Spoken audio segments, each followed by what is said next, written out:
ఒక గ్రామం అంచున రామయ్య అనే వ్యాపారి ఉండేవాడు. అతనికొక బలమైన గాడిద, ఇంకొక వయసు ముదిరిన గుర్రం ఉన్నాయి.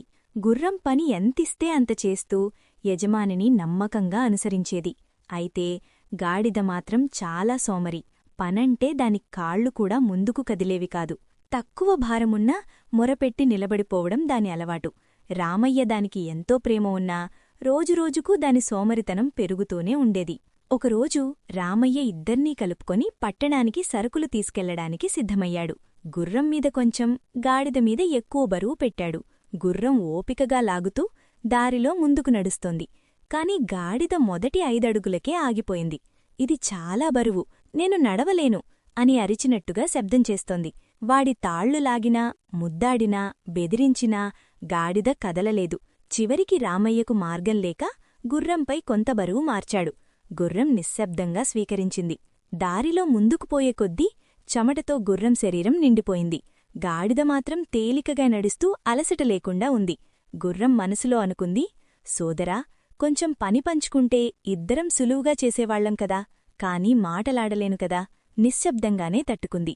రామయ్య తరచూ నీళ్లు పట్టి గుర్రానికి జాగ్రత్తగా ఇచ్చినా గాడిదకు తక్కువ బరువుతో ప్రయాణించడం ఇష్టం. సాయంత్రానికి రామయ్య పట్టణం చేరేవరకు గుర్రం బాగా అలసిపోయింది.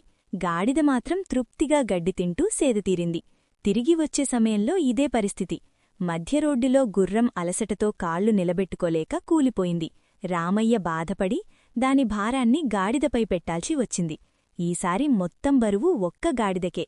గాడిద భయంతో కళ్లను పెద్దగా చేసింది. ఇంత భారమా? నేను నడవలేను అని అరిచింది. కాని రామయ్యకు ఇంకో మార్గం లేదు.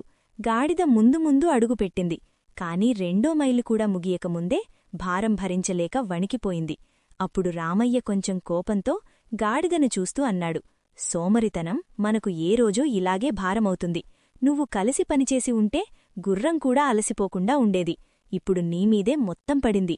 గాడిద తన తప్పును అర్థం చేసుకుంది. తదుపరి రోజునుండి గుర్రంతో పాటు సమానంగా పనిచేస్తూ యజమానిని సాయపడింది. రామయ్య కూడా ప్రేమగా చూసుకున్నాడు. ఇద్దరూ కలిసి పనిచేస్తే ప్రయాణాలు సులభమై వ్యాపారం కూడా పెరిగింది. గ్రామస్థులు చూసి రామయ్యను ప్రశంసించారు.